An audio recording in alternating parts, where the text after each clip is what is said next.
Hello बच्चों, physics की online classes में आपका एक बार पुनः स्वागत है।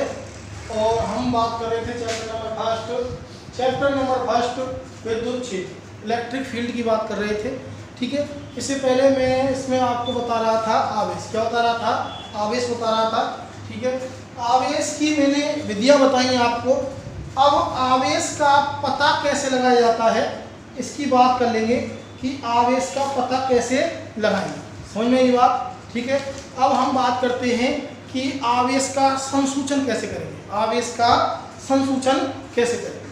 तो आवेश का पता लगाने के लिए हम क्या करते हैं, एक उपकरण उपयोग में लेते हैं जिसका नाम है स्वर्णपत्र विद्युतदर्शी। और आज हम इसकी बात करने वाले हैं और उपकरण का नाम है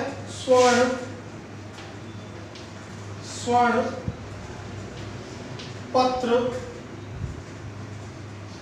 विद्युतदर्शी। स्वर्णपत्र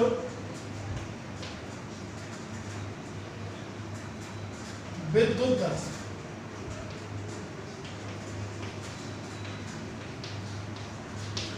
हमारा टॉपिक है स्वर्णपत्र विद्युतदर्शी। गोल्ड लीफ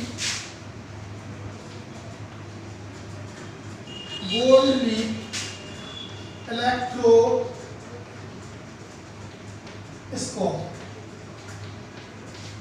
ये हमारा टॉपिक है। आज हम बात करने वाले हैं विद्युतदर्शी। किसकी बात करने वाले हैं? विद्युतदर्शी की, स्वर्णपत्र विद्युतदर्शी की बात करने वाले हैं कि स्वर्णपत्र विद्युतदर्शी होता क्या है, क्या काम आता है।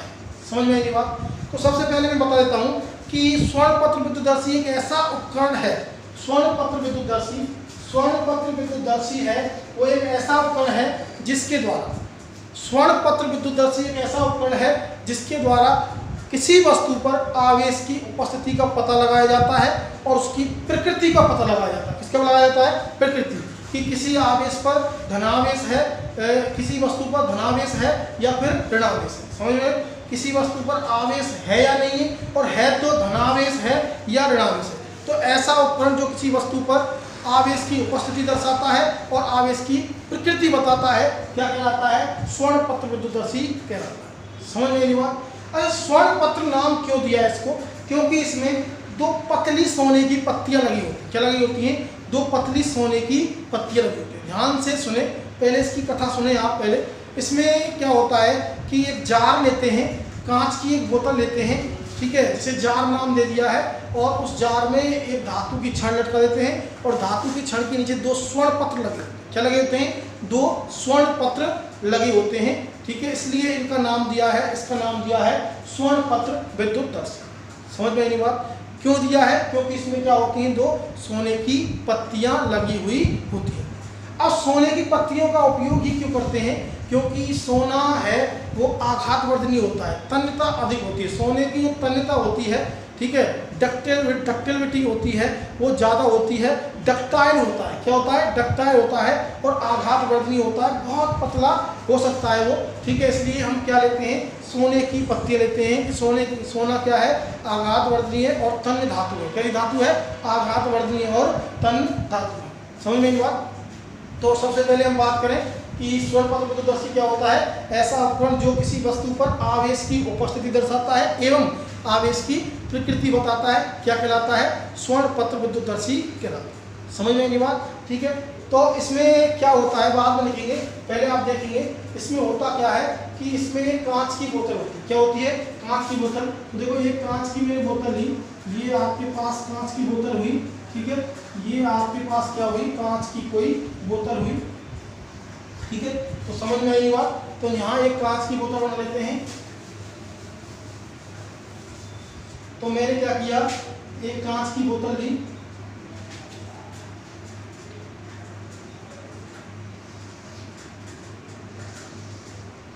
ये कोई कांच की बोतल है। समझ में आई बात? तो कांच की बोतल थोड़ा सा ठीक बना लेंगे हम।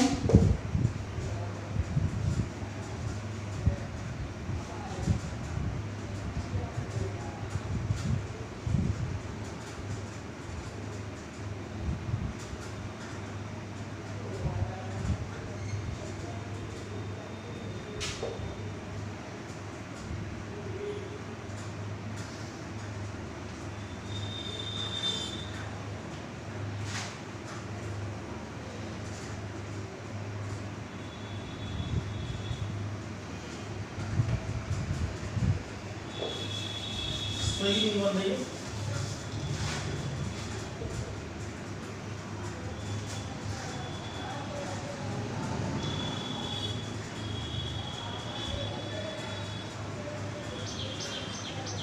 हाँ, ये मैंने क्या किया, कोई कांच की बोतल बनाई,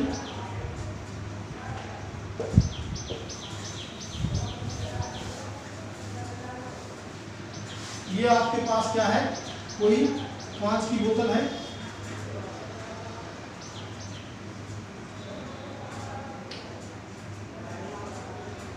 जिसे नाम दिया है जार। क्या नाम दिया है, जार नाम दिया है। ये आपके पास कांच की कोई क्या हो गई, बोतल। समझ में ये बात, ये कोई कांच की बोतल हुई, और कांच की बोतल का नाम क्या है, कांच का जार। ये हुआ कांच का जार, ठीक है, कांच का जार या फिर कांच की बोतल, ठीक है। अब क्या होता है कि हम बात कर रहे हैं किसकी, स्वर्ण पत्र विद्युतदर्शी, स्वर्ण पत्र विद्युतदर्शी। हम बात कर रहे हैं स्वर्ण पत्र विद्युतदर्शी। इसमें क्या होता है, कांच की बोतल होती है या कांच का जार होता है। तो मैंने ये कांच की बोतल ली, कांच का जार लिया, ठीक है। इसमें क्या होता है, एक छड़ लटकी हुई होती है, एक धात्विक छड़ लटका दी मैंने। ये कोई धात्विक छड़ है और इसमें ये लटकी हुई है, इसमें एक धात्विक छड़ लटकी हुई होती है, ये मैंने धात्विक छड़ लटकाई, ठीक है। और इस कांच की बोतल में यहाँ कॉर्क लगा होता है। क्या लगा होता है, कॉर्क। ये मैंने लगा दिया कॉर्क। क्या लगा होता है, कॉर्क मतलब गांठ लगी होती है, रबड़ का कॉर्क लगा दे, बोतल पर रबड़ का ढक्कन लगा होता है, उसे क्या कहते हैं, कॉर्क कहते हैं। क्या कहते हैं, कॉर्क कहते हैं। तो ये है आप रबड़ का कॉर्क, ठीक है, ये है रबड़ का, एक रबड़ का क्या लगा होता है, कॉर्क। ढक्कन रबड़ का ढक्कन लगा होता है, ठीक है, जिसमें एक छिद्र होता है और उसमें हम क्या करते हैं, एक छड़ को लटका देते हैं। क्या लटका देते हैं, एक छड़ को हम यहाँ लटका देते हैं। तो इस प्रकार से मैंने क्या किया, एक छड़ को लटका दिया। समझ में, इस छड़ के नीचे ऊपर एक घुंडी होती है, ठीक है, ये घुंडी है, ये है घुंडी, इसे क्या कहते हैं, घुंडी कहते हैं, ठीक है। ये हुई आपकी घुंडी, ठीक है। और यहाँ लगे होते हैं दो स्वर्ण पत्र। क्या लगे होते हैं, दो स्वर्ण पत्र लगे होते हैं। इस आकृति के दो स्वर्ण पत्र लगे होते हैं। ये मैंने लगा दिए दो स्वर्ण पत्र, ठीक है, ये दो स्वर्ण पत्र हैं, ठीक है। और यहाँ हम टिन का लेप कर देते हैं। क्या किसका लेप कर देते हैं, टिन का लेप, सुग्राह्यता बढ़ाने के लिए, ठीक है। ये लगे हुए हैं स्वर्ण पत्र। क्या लगे हुए हैं, स्वर्ण पत्र, स्वर्ण पत्र, ठीक है। समझ में बात। तो थोड़ी सी बात कर लेते हैं हम इसकी। तो इसमें क्या होता है, एक कांच का जार होता है। तो मैंने ये कांच का क्या बना दिया, एक जार बना दिया, ठीक है। ये क्या है, कांच का एक बोतल है या फिर क्या है, जार है, ठीक है। और इसमें एक धात्विक छड़, ये आपकी है धात्विक छड़, ये धात्विक छड़ है और लटकी हुई होती है, इसमें धात्विक छड़ लटकी हुई होती है। और धात्विक जो छड़ है, ठीक है, ये धात्विक जो छड़ है, ऊपर आप यहाँ कॉर्क लगा सकते हैं, यहाँ घुंडी लगा सकते हैं, या फिर ऐसे बना सकते हैं। समझ में बात, ऐसे भी आप बना सकते हैं, ठीक है। यहाँ एक इस प्रकार से बना देते हैं, ठीक है। तो यहाँ एक क्या है कि मैंने सबसे पहले लिया एक कांच का जार लिया, और कांच के जार में एक धात्विक छड़ लटकी हुई होती है, धात्विक छड़, ये धातु की छड़ लटकी हुई होती है, ठीक है। और यहाँ क्या लगा होता है, एक कॉर्क लगा होता है। क्या लगा होता है, कॉर्क। ये क्या लगा हुआ है, रबर का कॉर्क लगा हुआ है। क्या लगा हुआ है, रबर का कॉर्क लगा हुआ है, ठीक है। ये जो इसकी हुई बनावट, क्या हुई इसकी बनावट। सबसे पहले समझो कि करता क्या है, स्वर्ण पत्र विद्युतदर्शी क्या करता है, ऐसा उपकरण जो किसी वस्तु पर आवेश की उपस्थिति दर्शाता है एवं क्या बताता है, प्रकृति बताता है। क्या बताता है, प्रकृति बताता है। स्वर्ण पत्र विद्युतदर्शी कहलाता है। स्वर्ण पत्र विद्युतदर्शी में एक कांच का बना हुआ क्या होता है, जार होता है, जिसमें एक कॉर्क लगा होता है। क्या लगा होता है, जिसमें एक कॉर्क लगा होता है। किसका कॉर्क लगा होता है, रबर का कॉर्क लगा होता है। समझ मेरी बात, ठीक है। या तो रबर का कॉर्क कह दिया, डिस्क कह सकते हैं, इसे क्या कह सकते हैं, डिस्क। क्या क्या कह सकते हैं, डिस्क लगी होती है, रबर को क्या एक डिस्क लगी होती है, ठीक है। रबर का कॉर्क के मतलब एक डाट है, क्या है, डाट लगी होती है और उसके अंदर एक धातु छड़ लटकी हुई होती है और यहाँ इसकी क्या लगी होती है, 2 स्वर्ण पत्तियां लगी होती है। क्या लगी होती हैं, 2 स्वर्ण पत्तियां लगी होती हैं, ये स्वर्ण पत्र लगे हुए हैं। समझ में ये बात, ठीक है। अब होता क्या है इसमें, अब क्या करते हैं हम, जैसे ही क्या करते हैं, इससे कोई हम यहाँ इससे स्पर्श कराते हैं। मैंने एक छड़ ली और इससे स्पर्श कराया, मैंने एक छड़ ली धनावेशित छड़। कौन सी छड़ ली, धनावेशित छड़। तो ये हुई आपकी धनावेशित, तो मैंने धनावेशित छड़ ली, धनावेशित छड़,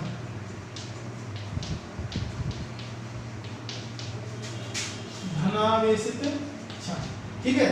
जैसे ही इसके ऊपर घुंडी से, इसकी जो घुंडी है उससे धनावेशित छड़ को स्पर्श कराते हैं तो चालन विधि के द्वारा आवेश कहाँ चला जाता है, आवेश कहाँ चला जाता है, चालन विधि के द्वारा आवेश छड़ के माध्यम से कहाँ चला जाता है, स्वर्ण पत्रों पर चला जाता है। कहाँ चला जाता है, स्वर्ण पत्रों पर चला जाता है। समझ में ये बात, जब आवेश स्वर्ण पत्रों पर चला जाता है, ठीक है, तो आवेश है, ध्यान सुनना, ठीक है। मैंने क्या बताया कि एक कांच का जार है, ठीक है, उसमें एक धातु छड़ लटकी हुई है और उसके जार के मुंह पर एक डिस्क लगी हुई है या रबर का कॉर्क लगा होता है। क्या लगा होता है, रबर का कॉर्क लगा होता है और ऊपर धातु छड़ है, उस पर क्या लगी होती है, घुंडी लगी होती है। क्या लगी होती है, घुंडी लगी होती है। यहाँ क्या लगी होती है, एक घुंडी।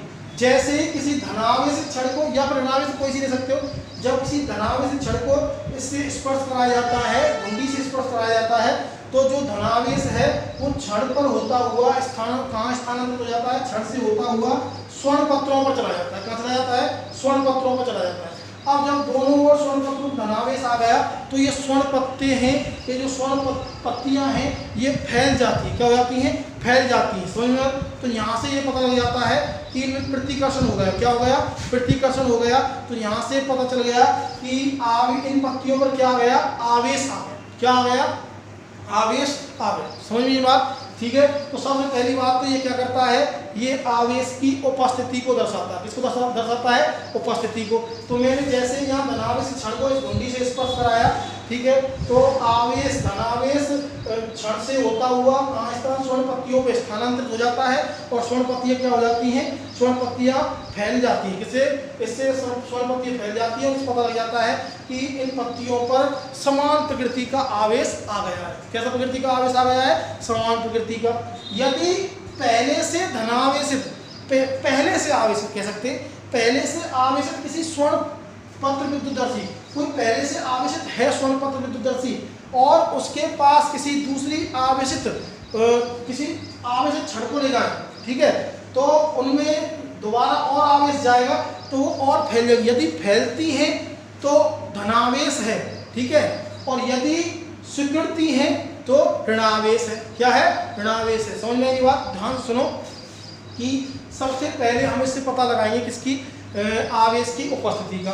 तो हम क्या करेंगे, इसकी घुंडी से स्पर्श कराएंगे धनावेशित छड़। जब इस धनावेशित छड़ को इसकी घुंडी से स्पर्श कराते हैं, ठीक है, जब धनावेशित छड़ को इसकी घुंडी से स्पर्श कराते हैं धनावेशित छड़ को, तो जो धनावेश है वो चालन विधि के द्वारा धातु क्षणों से होता हुआ स्वर्ण पत्तियों पर स्थानांतरित हो जाता है और स्वर्ण पत्तियां फैल जाती हैं, जिससे यह अनुमान लगाया जा सकता है कि आवेश की पत्तियों पर क्या गया है, आवेश क्या गया है, पत्तियों पर आवेश आ गया है। वस्तु पे आवेश की मात्रा का अनुमान, आवेश ज्ञात किया जा सकता है। ठीक है, आवेश की मात्रा का अनुमान लगाया जा सकता है।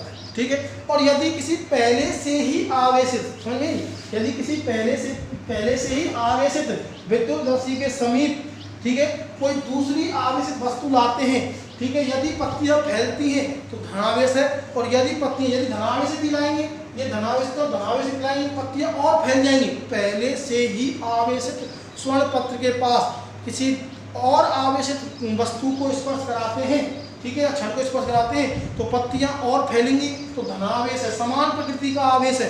और यदि पत्तियां सिकुड़ेंगी तो विपरीत प्रकृति का आवेश है। यदि ऋणावेशित क्षण लाएंगे, ये पहले से आवेशित है और उसके पास ऋणावेशित क्षण लाए, ठीक है, ऋणावेशित क्षण का स्पर्श कराया तो भैया ये सिकुड़ जाती हैं, मतलब विपरीत प्रकृति का आवेश उत्पन्न हो जाता है। ठीक है, ये बहुत जो स्वर्ण पत्तियां बहुत महंगी होती हैं, इसलिए इनके स्थान पर हम एल्युमिनियम की पत्तियों का उपयोग करते हैं।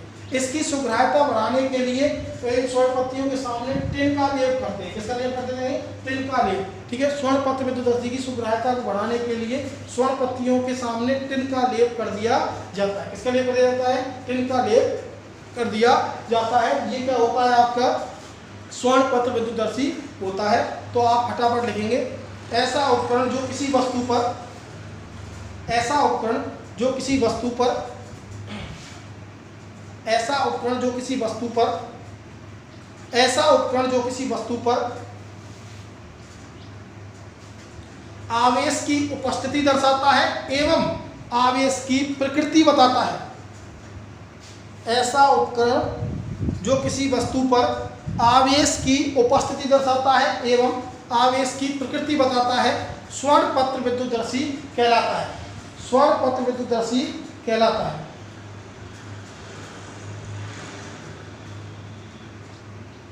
स्वर्ण पत्र विद्युतदर्शी कहलाता है। यह अत्यधिक संवेदी उपकरण है। यह अत्यधिक संवेदी उपकरण है। यह अत्यधिक संवेदी उपकरण है। यह अत्यधिक संवेदी उपकरण है। अत्यधिक संवेदी उपकरण है। संवेदी उपकरण है। ठीक है, स्वर्ण पत्र विद्युतदर्शी की क्रियाविधि एवं बनावट। स्वर्ण पत्र विद्युतदर्शी की क्रियाविधि एवं बनावट।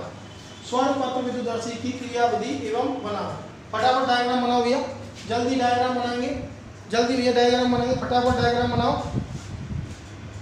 ठीक है, फटाफट डायग्राम बनाओ। ये लिख सकते हैं आप धात्विक घुंडी, धात्विक घुंडी। जल्दी डायग्राम बनाओ, 2 मिनट के अंदर डायग्राम बनाओ।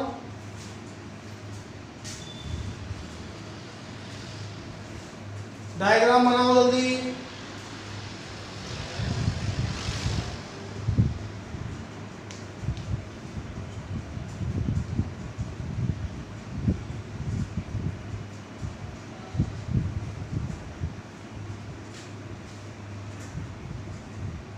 जल्दी इसका डायग्राम बनाओ।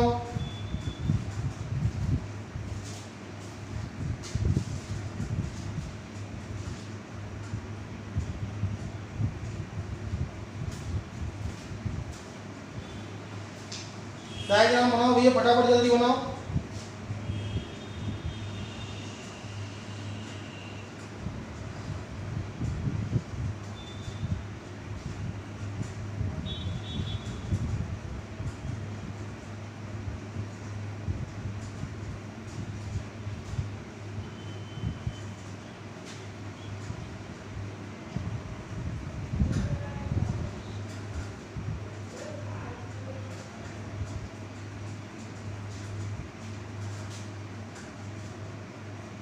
हाँ, डायग्राम बनानी होगा सबने।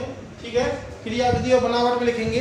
लिखो, चित्र अनुसार स्वर्ण पत्र विद्युतदर्शी में एक कांच का जार होता है। चित्र अनुसार स्वर्ण पत्र विद्युतदर्शी में, चित्र अनुसार स्वर्ण पत्र विद्युतदर्शी में, चित्र अनुसार स्वर्ण पत्र विद्युतदर्शी में एक कांच का जार होता है। स्वर्ण पत्र विद्युतदर्शी में एक कांच का जार होता है जिसमें एक धात्विक छड़, जिसमें एक धात्विक छड़ ऊर्ध्वाधर लटकी हुई होती है। जिसमें एक धात्विक छड़ ऊर्ध्वाधर लटकी हुई होती है। जिसमें एक धात्विक छड़, जिसमें एक धात्विक छड़ ऊर्ध्वाधर लटकी हुई होती है। धात्विक छड़ ऊर्ध्वाधर लटकी हुई होती है। एक धात्विक छड़ ऊर्ध्वाधर लटकी हुई होती है।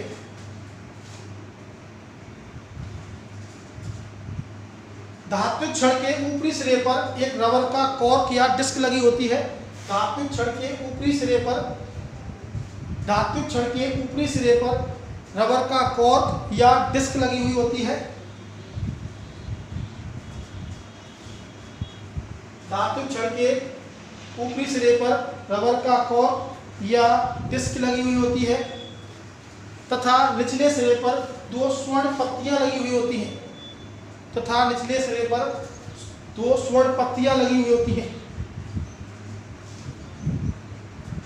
निचले सिरे पर 2 स्वर्ण पत्तियां लगी हुई होती हैं। जब किसी आवश्यक वस्तु को धात्विक डिस्क के संपर्क में लाया जाता है, जब किसी आवश्यक वस्तु को धात्विक डिस्क के संपर्क में लाया जाता है, जब किसी आवश्यक वस्तु को धात्विक डिस्क के संपर्क में लाया जाता है, जब किसी आवश्यक वस्तु को धात्विक डिस्क के संपर्क में लाया जाता है तो चालन विधि के द्वारा आवेश धात्विक क्षण से होता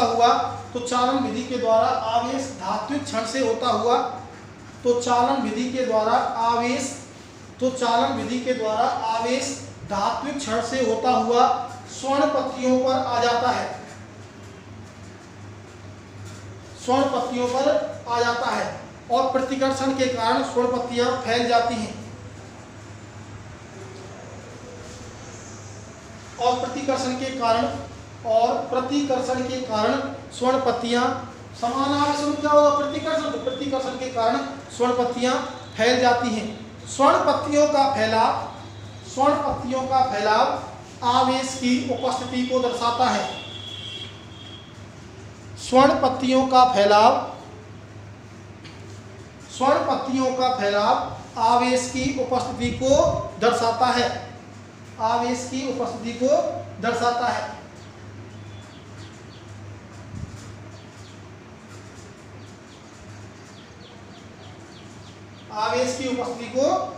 है। पैराग्राफ चेंज कर लिखेंगे। यदि किसी आवश्यक वस्तु को पहले से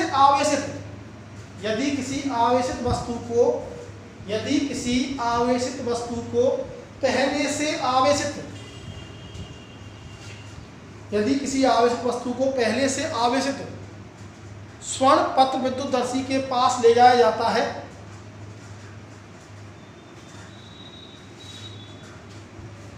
यदि किसी आवश्यक वस्तु को पहले से आवेशित स्वर्ण पत्र विद्युतदर्शी के पास ले जाया जाता है और यदि आवेशित वस्तु और स्वर्ण पत्र विद्युतदर्शी पर आवेश की प्रकृति समान है, और यदि आवेशित वस्तु तथा स्वर्ण पत्र विद्युतदर्शी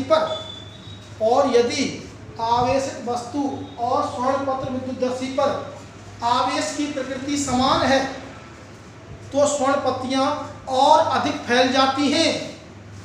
तो स्वर्ण पत्तियां और अधिक फैल जाती हैं। स्वर्ण पत्तियां और अधिक फैल जाती हैं।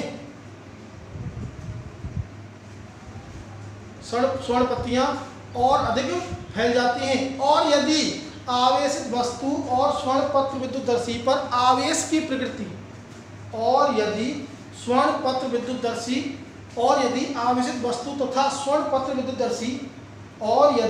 आवेशित वस्तु तथा स्वर्ण पत्र विद्युतदर्शी पर आवेश की प्रकृति भिन्न भिन्न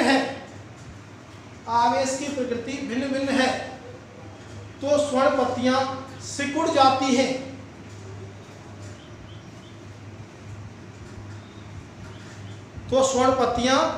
जाती हैं। जिससे हम आवेश की प्रकृति ज्ञात कर सकते हैं।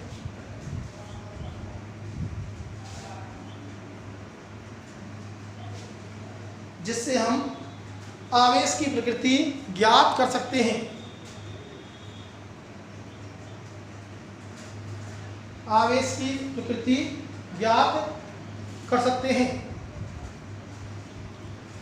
स्वर्ण पत्तियों की कीमत अधिक होने के कारण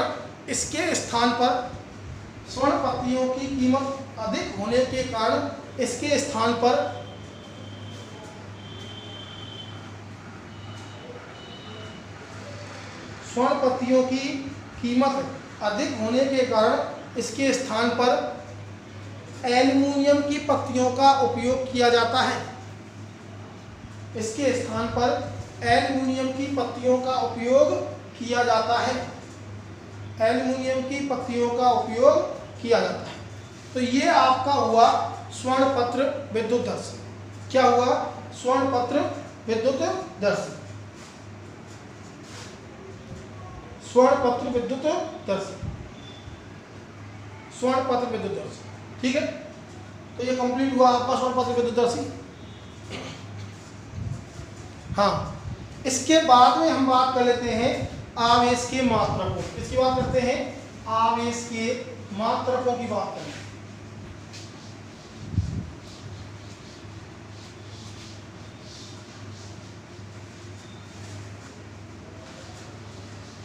इसके बाद हम बात करते हैं आवेश के मात्रकों। आवेश के मात्रक, यूनिट ऑफ चार्ज। आवेश के, देखो जैसे कि हम बात करें आवेश के मात्रक एसआई पद्धति। कौन सी पद्धति में? एसआई पद्धति में आवेश की मात्रक बात करें, ठीक है, एसआई पद्धति में, सिस्टम इंटरनेशनल पद्धति में आवेश के मात्रक। एक तो आवेश का एसआई पद्धति मात्रक होता है कूलाम। क्या होता है? कूलाम होता है। सी से व्यक्त करते हैं। किसे व्यक्त करते हैं? सी से। ठीक है, एक तो आवेश का मात्रक क्या होता है एसआई पद्धति में? कूलाम होता है। क्या होता है? कूलाम होता है। ठीक है, और ये जो कूलाम है, ठीक है, ये एसआई पद्धति में मात्रक है। इसे किसे व्यक्त करते हैं बेटा? इससे हम व्यक्त करते हैं सी से। किसे व्यक्त करते हैं? सी से व्यक्त करते हैं। एक मात्रक होता है विद्युत धारा के प्रवाह से जानते हो आवेश प्रवाह की दर I बराबर Q बटे में T। ये ठीक है, तो यहाँ से Q का मान निकालेंगे। Q बराबर क्या आ जाएगा? I इंटू में T। ठीक है, तो एक मात्रक इसका हो जाएगा, एक मात्रक इसका होता है, ठीक है, कौन सा मात्रक होता है? एक, और एक जो मात्रक होता है वो होता है इसका I बराबर Q अपॉन में T। ठीक है, आवेश प्रवाह की दर, तो I इंटू टी। I विद्युत धारा का मात्रक क्या होता है? SI एम्पियर, और इसका सेकंड। तो इसका मात्रक हो जाता है, एक जो मात्रक होता है इसका वो होता है एम्पियर इंटू सेकंड। कौन सा होता है? Ampere into second. तो यहाँ लिख देता हूं मैं एम्पियर गुणा सेकंड। इसके दो एसआई पद्धति मात्रक हुए। कौन कौन से हुए? एक तो हुआ कूलाम, दूसरा हुआ एम्पियर इंटू में सेकंड। I का मात्रक एम्पियर, T का मात्रक सेकंड। समय का मात्रक क्या होता है? सेकंड होता है। ठीक है, अगला जो मात्रक बात करें तो देखो अगला मात्रक हम बात कर लेते हैं सीजीएस पद्धति। कौन सी में? सीजीएस पद्धति में। सीजीएस पद्धति में इसका मात्रक होता है स्टेट कूलम। क्या होता है? State coulomb. क्या होता है? State coulomb. सीजीएस पद्धति में इसका मात्रक होता है स्टेट कूलम। ठीक है, क्या होता है? State coulomb. इसे क्या लिखते हैं? STC, स्टेट कूलम, या फिर इसे कहते हैं ESU। क्या कहते हैं? ESU। ESU electrostatic unit. क्या कहते हैं इसे? इलेक्ट्रोस्टैटिक यूनिट कहते हैं। क्या कहते हैं इसे? इलेक्ट्रोस्टैटिक यूनिट कहते हैं। समझ में आई बात? ठीक है, तो ESU क्या कहते हैं? इलेक्ट्रोस्टैटिक यूनिट कहते हैं। समझ में आई बात? तो इसके अच्छा एक मात्रक और होता है, ये तो एक मात्रक होता है इसका एसआई सीजीएस पद्धति में होता है सब कूलम। क्या होता है? सब कूलम। सब कूलम में इसका क्या होता है? एसआई पद्धति मात्रक है। ठीक है, ठीक है, ये क्या होता है? एसपीसी से व्यक्त करते हैं सब कूलम, और या इसे कहते हैं EMU। क्या कहते हैं? Electromagnetic unit. क्या कहते हैं? Electromagnetic unit. समझ में नहीं बात? तो आवेश के एसआई पद्धति में कितने मात्रक हुए? दो मात्रक कूलम और एम्पियर इंटू में सेकंड। सीजीएस पद्धति में कितने मात्रक हुए? दो मात्रक स्टेट कूलम STC या ESU। क्या कहते हैं इसे? ESU, electrostatic unit. देख रहे ना, इलेक्ट्रोस्टैटिक यूनिट, इलेक्ट्रोस्टैटिक यूनिट। दूसरा होता है सब कूलम EMU, इलेक्ट्रोमैग्नेटिक यूनिट। क्या कहते हैं इसे? Electromagnetic unit. समझ में आई बात? ठीक है, इलेक्ट्रोमैग्नेटिक यूनिट। फटाफट जल्दी उतारो इसको, इसको बनाओगे जल्दी फटाफट।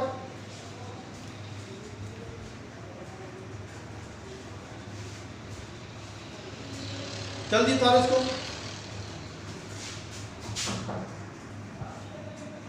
हाँ बेटा जल्दी उतारो इसको, फटाफट बात करेंगे। अब देख लेते हैं आवेश की विमा। क्या कहते हैं? आवेश की विमा। आवेश की विमा। आवेश की यदि विमा की बात करें तो देखो एम्पियर इनटू सेकंड, ठीक है। एम्पियर किसी वक्त करते हैं कैपिटल ए से, समय को कैपिटल टी से, तो इसकी विमा क्या होगी? तो विमा हो गई इसकी विमा हो जाएगी m0 l0 t की घात 1 a की घात 1। समझ में ये बात? ये क्या हो जाएगी? इसकी विमा हो जाएगी। क्या हो जाएगी? इसकी विमा। समझ में ये बात? ठीक है। स्टेट कूलाम को फ्रैंकलिन भी कहते हैं। क्या कहते हैं? स्टेट कूलाम क्या कहते हैं? फ्रैंकलिन भी कहते हैं। क्या कहते हैं? फ्रैंकलिन भी कहते हैं। स्टेट कूलाम को क्या कहते हैं? फ्रैंकलिन भी कहते हैं। तो ध्यान रख देता हूं मैं, स्टेट कूलाम स्टेट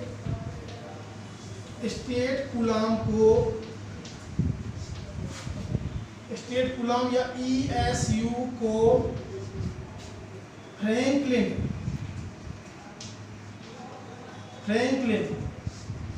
FRV कहते हैं। ठीक है। स्टेट कूलाम ESU क्या कहते हैं? फ्रैंकलिन भी कहते हैं। तो देखो भैया इनमें संबंध देख लेते हैं। संबंध क्या होता है? संबंध होता है 1 कूलाम बराबर में 3 गुणा 10 की घात 9 होते हैं ESU। क्या होते हैं? ESU state coulomb. इतने क्या होते हैं? State coulomb. ठीक है। ESU या फिर कह सकते हैं 1 कूलाम में 3 गुणा 10 की घात 9 क्या होते हैं? फ्रैंकलिन होते हैं। क्या होते हैं? फ्रैंकलिन। 1 कूलाम में 3 गुणा 10 की घात 9 क्या होते हैं? फ्रैंकलिन। 1 ESU में कितने कूलाम हो जाएंगे? तो 1 ESU में कितने कूलाम हो जाएंगे? 1/3 गुणा 10 की घात 9 कूलाम। समझ में ये बात? ये संबंध याद होना चाहिए। ठीक है। ये संबंध आपको याद होना चाहिए। सबसे बड़ा मात्रक क्या होता है? सबसे बड़ा मात्रक होता है आवेश का फैराडे। क्या होता है? फैराडे। तो यहाँ एक्स्ट्रा डाल कर लेंगे आवेश का सबसे बड़ा मात्रक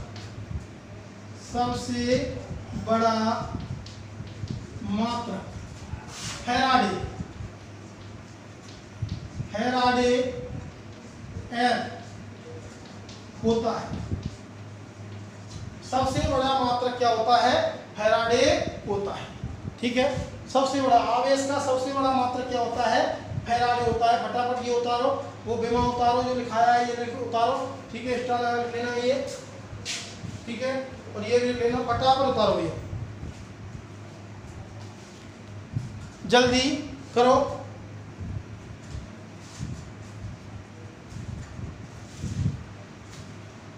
फटाफट उतारो जल्दी। हाँ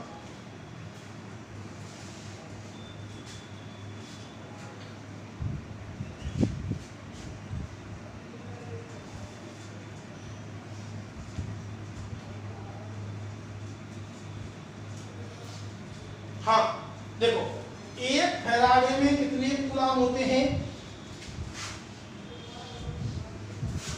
हाँ बोलो। एक फैराडे बराबर 96,500 कूलाम। एक फैराडे में कितने कूलाम होते हैं? 96,500। कितने होते हैं? 96,500। सबसे छोटा मात्रक आवेश का सबसे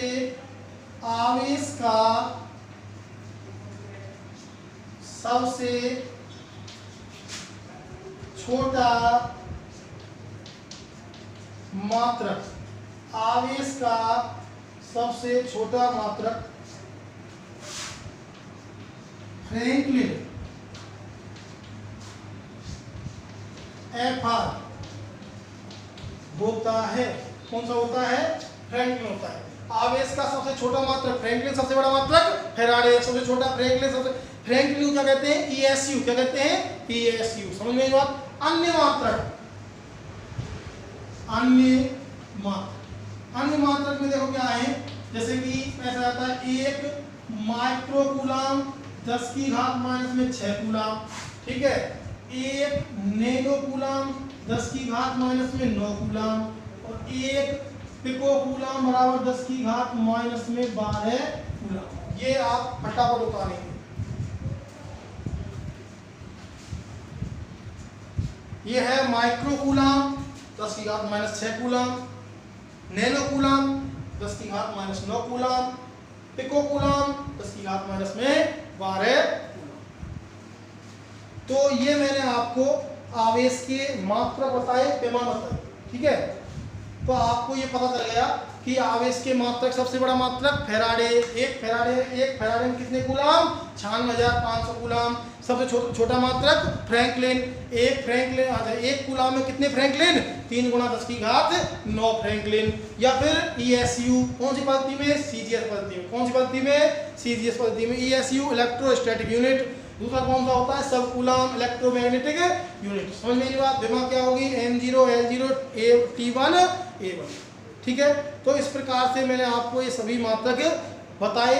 अगली क्लास में हम आवेश के गुणधर्म पढ़ेंगे, प्रॉपर्टीज ऑफ चार्ज। आवेश के कौन कौन से गुणधर्म होते हैं उनके बारे में क्या करेंगे, हम अध्ययन करेंगे। आज की क्लास के लिए इतना ही, धन्यवाद।